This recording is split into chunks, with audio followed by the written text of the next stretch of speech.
What it is, man. How you doing? Man, I'm good, dude. I was just thinking about when we were up in Alaska at the Kenai Wildlife Refuge, and we were doing the Canoe Lake trails. We were a couple lakes into the trail, and Rainbow Lake, right? no, we camped on Rainbow Lake, but the Canoe Lake trail Silver. was whenever we portaged to the next couple of lakes, right? Oh, And okay. you hooked Yeah, into yeah, that fish, right? And It was so small. Let's just be honest. But like, so I see you, like, you're amped, right? You got this adrenaline pumping through your body, right? You and Adam in the canoe, and you're like literally reeling so fast that the fish is skimming across the surface of the water. Tiny fish. Okay, it wasn't that tiny. But it was incredible. I was like, what the hell? You're like, all right, anyway, so you tell Adam, who isn't much of a fisherman, like, get the net out, and here's how you're gonna net the fish, right? And like, here comes the fish like a torpedo at the canoe, because you're just like,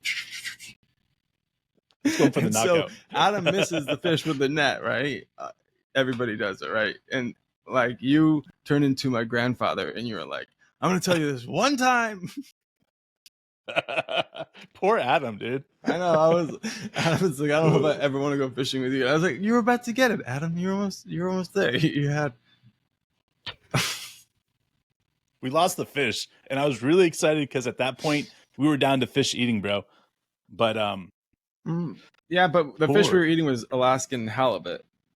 That's true. True. And we had a couple salmon there. Well, okay. All right. On my defense, we decided to go fishing after we had already been in the canoe for 9 days with each other. So things probably were a little bit amped up between all the other shit that we have been doing. And I promise you this is that Adam, by that point, was so done with Post Malone that he probably was like, fuck the world. Dude, he was.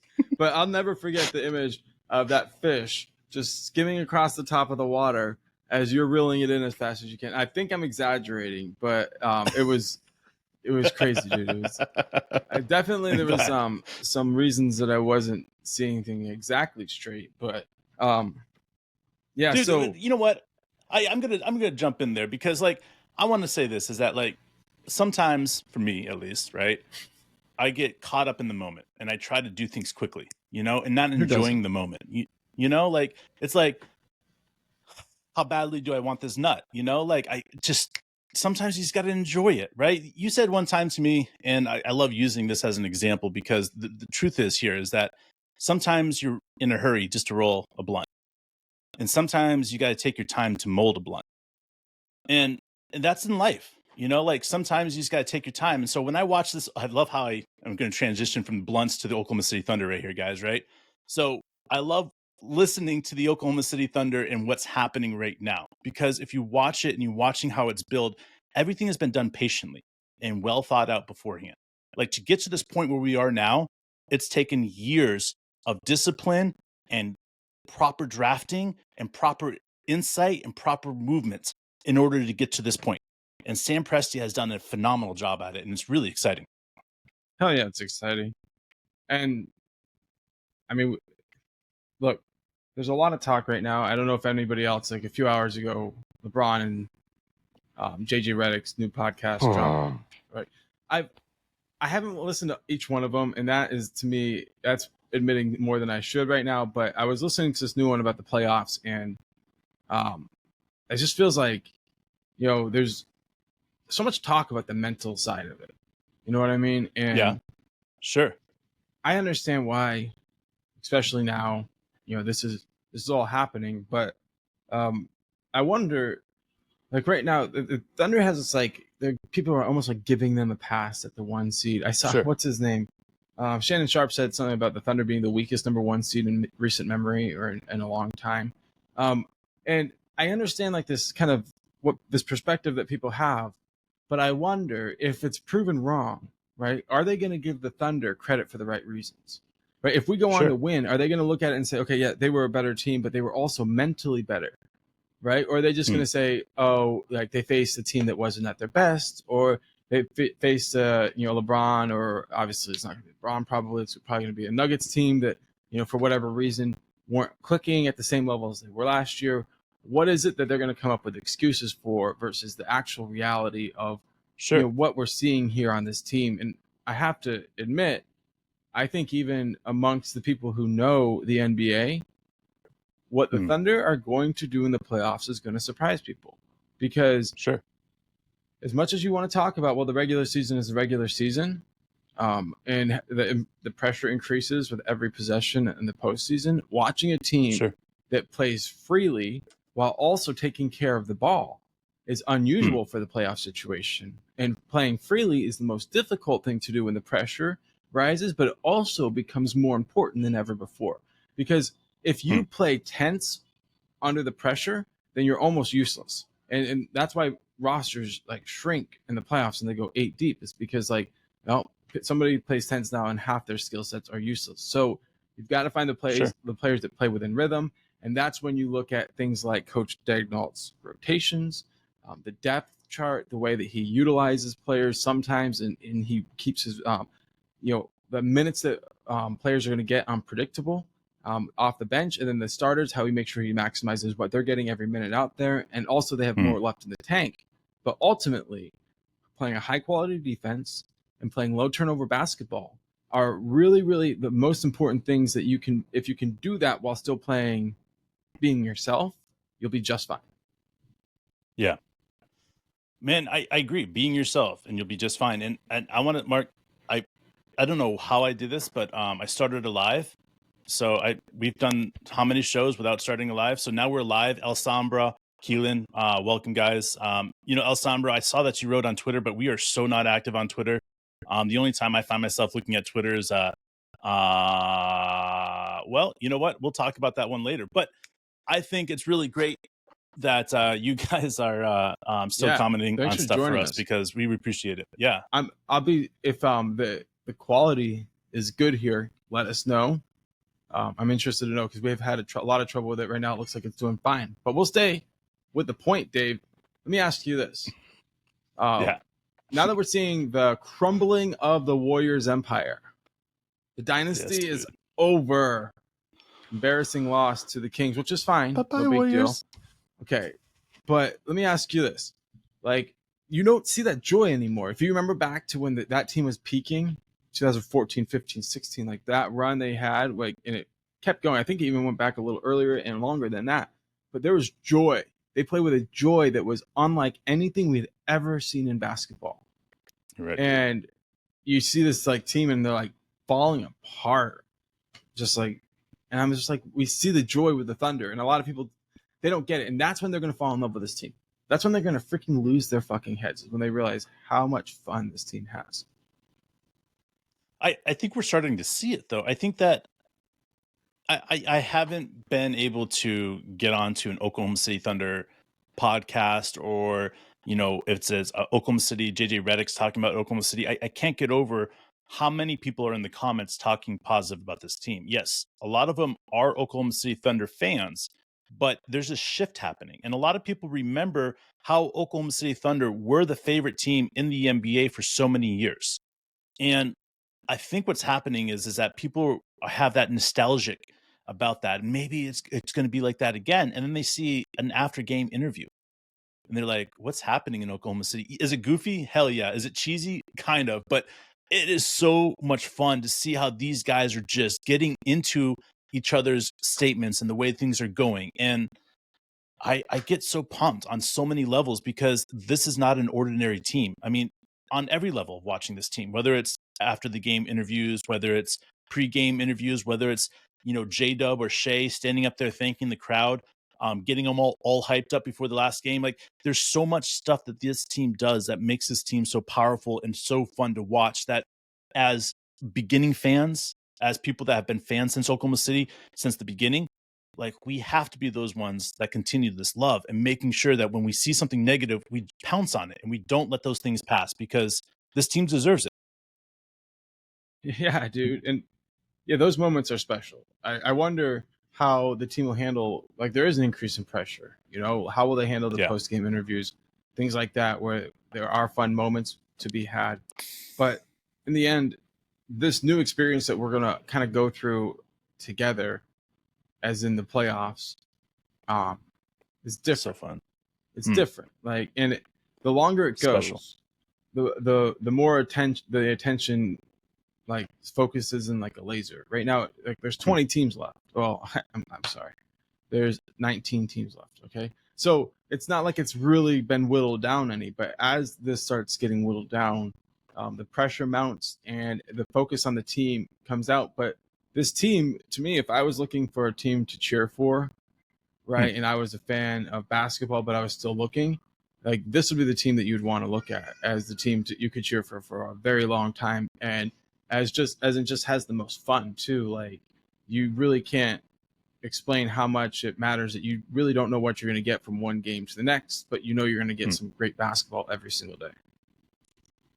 That's it. I mean, like it's not just good basketball, it's discipline, it's good offense, it's great defense. Like how many times in the quote unquote old NBA, the Steph Curry and LeBron James side era, that we wish that we could see hard physical defense. Like we wish that we could have seen it during that time. We didn't see it.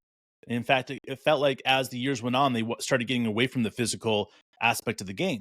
Like as an old school player, I appreciate that so much. And now seeing how the NBA lets things go so much now, I get that glimpse of 1990, vibes of like I don't know Knicks versus Miami Heat, early 2000s. Like there's this sting in the air right now, and it's special not just because like people will say, well, this team is young and not physical enough. Well, I hear what you're saying. And there was a time that during the season that I felt this team's weakness was that we got out bullied, but things changed, and things changed so slightly for so long. We barely saw the change over the longevity of the season. Now we look at this team, and you cannot tell me in a straight face and say this team is not the most physical team in the league, or at least the top 5 most physical team in the league. Look at what they do. Look at how they make contact. Look at how they make contact with the person with the ball out past the 3-point line. How they bring the ball in, and there's always somebody in their hands and their face and their groins and their stomachs. Like there's always something going down there that makes it difficult for these other players to understand. And if you see how the game is morphing, yes, offense is important. Yes, it's very important, but it's the efficient offense that's the most important, which that's what we have. And then it's efficient offense to go with a highly intelligent defense. And guess what? That's the combination that we have, and we have so well. So how long can we hold this? How long can we do this until it's like, okay, the Oklahoma City Thunder can no longer do this. They can't hold this type up. Well, I say this is that the Oklahoma City Thunder can continue to play this way until somebody gets injured. Is that not this season? Is it first round, second round? Is it Western Conference Finals? Is it the finals? Like, how far can we go before one of our main players get injured? And if we get to go to the finals without having anybody injured, that's what this top of the line, this peak that this could happen this year for this team. And so when we say that we wouldn't change anything from this team in the last episode, because we truly wouldn't. We want this team to develop slowly, right, Mark, and not rush it. We don't want to skim that fish across the pond. We want to go and enjoy the fight. Yeah, dude, especially as little guys, you got to let them play a little bit. But no, I mean, look, man, so what I really appreciate about this opportunity right now is that at this point in the season, it's a free roll. Obviously, you don't want to be the team that's number 1 and gets knocked out first round, but we could have found ourselves number 3 just as easy as we were number 1 if Sure. the other teams are really taking care of business. But like, I don't mind looking at this as like a free roll. I really like seeing the Lakers win and the Warriors lose. We probably would have been just fine against the Warriors, but I really prefer to play one of the 2 teams that we're going to get a chance to play against in the first round, which are a banged up Pelicans and a banged up Kings. Those are the 2 teams that we have a chance to play. So, there's really no world in which I'd say one of those 2 teams was the favorite over a series. But I do think that it's going to be, a knockdown, drag out war if you find yourself in a healthy Pelicans or a healthy Kings team, which I know that they won't get fully healthy with Malik Monk or they're missing somebody else right now. But, if Sabonis and Murray and Fox are healthy, I mean, that could be a complete battle. So who do you think will come out of that? The 8 seed, basically, that game. Well, I have to look at who's going to be healthy because Zion Williamson going down with a hamstring and not playing pretty much the last 4 minutes of the game. I mean, that's what made them lose. I mean, really, because no one could stop Zion Williamson. So if Zion comes out and he's ready to play, then I don't. I mean, I think that the Pelicans might be able to pull this off because that free for all that Sacramento is in right now is kind of weird. So yes, they beat Golden State, but I mean, I think the Houston Rockets would have had a better chance at beating um, the Sacramento Kings than Golden State. So like I'm looking at it like this: is that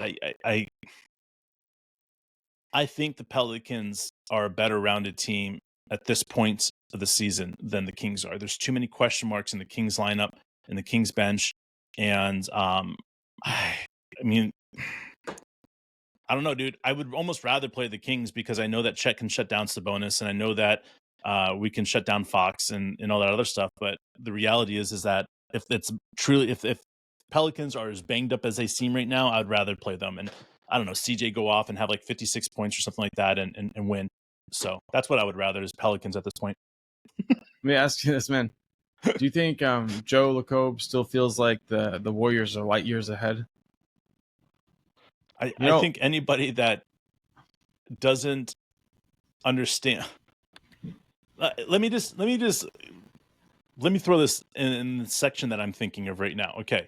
LeBron James, Steph Curry, Kevin Durant, Joel Embiid, Jason Tatum, Kawhi Leonard, Devin Booker, Drew Holiday, Anthony Davis, and Edwards, Bam, and Tyrese, bro.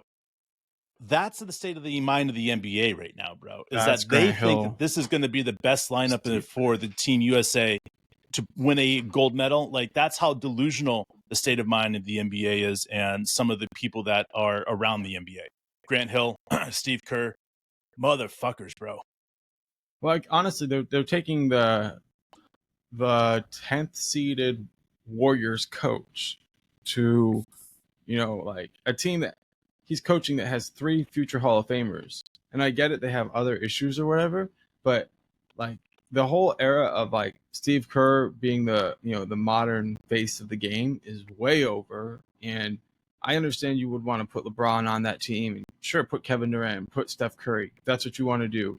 But like filling out the rest of the roster with players that were peaking in 2017 makes no sense to me. I don't understand how you can look at this and say it makes sense to bring a team without Jalen Brunson. I think in my mind, he's unquestionably the best player in the United States, from the United States in the world right now. I mean, I guess that makes sense. From the United States in the league. So why are we sitting here looking at building a team without playing to our strengths? How do you add a guy like Anthony Davis, who's the second best player on the 7th seed, in the West? How are you adding a guy like Devin Booker, who's the second best player on his team? And you're not even looking at like some of the best players on some of the best teams that are currently playing in the league, because you know why? Because it's a lifetime fucking achievement award. It doesn't really have anything to do with their current state of the game, which is a fucking travesty for all of Americans, man, who love the game of basketball. So bad. Dude. Fucking they're fucking irresponsible. Steve Kerr and Grant Hill are fucking delusional, and they should be held fucking responsible when we fucking miss out on the podium game. Grant Hill, right, man? I wanna spell this out for everybody that doesn't remember Grant Hill's playing career. When I was in the 90s, Mark and I, my dad, our dad, he had this home run derby in Scranton, Pennsylvania, right? And Grant Hill was there, right? Because he was there issuing in a welcome to some of the new guys, whatever. Tiny Archibald, man. You remember what Tiny said about Grant Hill? I don't. The next greatest player in the NBA, this is Grant Hill. He's going to be that next greatest player in the NBA. So watching him pick this team, okay, Mr. Grant Hill, I hope you're listening to this because I really want you to understand this. It's kind of like understanding Grant Hill's career. Like it was almost the greatest career that could have ever happened. But you failed because your knees suck balls. All right. Ankles, so whatever. You're falling to the same shit that happened to you in your playing career? Is it destroyed and dismantled your playing career? Is the knees. Now, you're failing at picking this team because you're depending on your knees when you should be depending on your brain, right? The first thing that should have happened, you should have fired Coach Kerr after this loss, right? And you should have hired Coach D, or you should have Get hired the another Coach young D. coach. And then you should have gone back to the playing field and saying, how should we draft this team to make it the most responsible and best team? Because at this point right now, we're going to get outcoached in the Olympics. We're going to get outplayed in the Olympics. It's going to be a cool thing. Hey, we're in the Paris Olympics. Click, click, click, click. We're getting all this love and all that other shit. Shit, I don't care anymore. I'm so done with it, bro. Like, the NBA is fucked up with Grant Hill. I'm actually happy, dude, because I would hate to see the Thunder young players get caught up in this prima donna bullshit. And it's going to be like a real shame for the league. I remember when that team went out and got like bronze or something, and they had to send the redeem team out. You know what I mean? Like, in the end, like, yeah, this is going to be an issue. There are some good young players, but they really did not build this other than thinking about like, who's been the best over their career. I mean, I know, and look, Ant was the best player they said in the last team, but I'm just like, if I was building it, dude, I would pick like, okay, how do you want to play in the modern game? I think Jalen Brunson's game is a good type of game to build off of. Sure, you could pick Jason Tatum, but then you build the rest of the guys around them to complement it. But it was like, this is we want LeBron to have another run, and Steph and KD, and okay, if those guys are the legends, then what other legends do we want? Like, this is not the dream team, man. This team is going to be a flop, and they're going to need another redeem team after this shit, dude. It's embarrassing. Well, they might be able to pull it off, but they're going to have to lean heavily on a lot of players for extra minutes that they shouldn't have to lean on. Like, the whole point of watching the Olympics with Russ and KD and James Harden when they're young was the fact that they were out there balling their asses off. Like, right. The thing about it was they wanted it. It created a hungry environment. Now it's all about, like you said, it's all about achievement awards. It's all about popularity. It's all like, well, can we really start this without having LeBron? And you know what they should have done? You know what they should have fucking done? They should have sat down with a brand new coach, right? And Grant Hill, LeBron James, and KD, and said, guys, we're going to build this team together. And no, you cannot grab your best friends. That's off limits. We're going to build this team together. Because we don't need to the reality of the situation is it's despicable. Shit. Dude, no. Dude, who do we have on there that plays defense, man? Bam? Yeah. My point is that, like, you built a team off of offense when the new way of playing is two-sided basketball, bro. And they built it off a bunch of old guys, and they're going to run zones all the time? Dude, like, be lazy on a defense? They got one player from the best team in the East, none from the second best team in the East, none from the third best team in the East. I can't think of the fourth best team off the top of my head right now, but like in the West, they got none from the top in the West, none from the second best team in the West, one from the third best team in the West. Like, they left Murray. Oh, Murray's a Canadian. He'll play. Yeah. He'll play with Shea. Hopefully, I'd like to see that happen. Canadians. But, like, if you're talking about like teams that are favorites, dude. I mean, I know people will act like the U.S., but like, I'm not seeing this team come together as a cohesive unit in the amount of time. And I don't even think if they did, they have the skill sets that are necessary to play against the teams like Serbia that can just really move the ball and shoot the ball at all five positions and stretch you out further than you've ever been stretched. Like Jen and Jameson stretch those, bro. It's crazy. I know. Like, well, think about this. How do we even match up against Serbia? How do we even match up against Australia? How do we even match up against Canada? We are not playing the matchup game at this point. No. The USA basketball right now is in bad shape. That's why I'm so pumped about the Thunder, though. You know what I'm saying? Yeah. They'll come back. You know, you put guys like Chet and J-Dub out there, and you run them out like as the basis of a Team USA team, and you put a couple guys around them. But you've got to think, like, how do we build a team around, somebody or a couple of types of players? Like, even Tyrese Halliburton is a good type of example. And then how do we complement those skill sets? And then you add the veterans in to say, okay, you can be the guide. But dude, this is it's Grant Hill. Just blame Grant Hill, everybody. Then Steve Kerr if you really want to blame somebody else. But that's it. Don't blame the players. It's not their fault. But everybody will. Nobody will remember Grant Hill did this. They'll always remember this embarrassment, base it on the players, and that's not fair to the players because this is obviously somebody else's fault. I think Coach K did it the best, bro. He realized that Grant Hill was going to fuck it up, and he pieced out. So, dude, and so did Coach Pop, dude. Hey, you know, you're in a fucked up situation when you think that Colangelos are like fucking saviors. That's for sure. Oh my gosh, dude. Well, we appreciate you guys. See you next time. Thanks for joining us. We'll talk to you guys soon. We're going to throw this up as a podcast. A bonus live? Motherfuckers. OSU, Trey Deuce, Fresler, Hotspot Casino, Unk, Mawani. Man, all you guys showing up. Loving it. There's so many more here. Dalo, Keelan. Man, all you guys. We appreciate you guys. Alsambra is over there beginning. You guys are amazing. We will be back hopefully soon. We love you.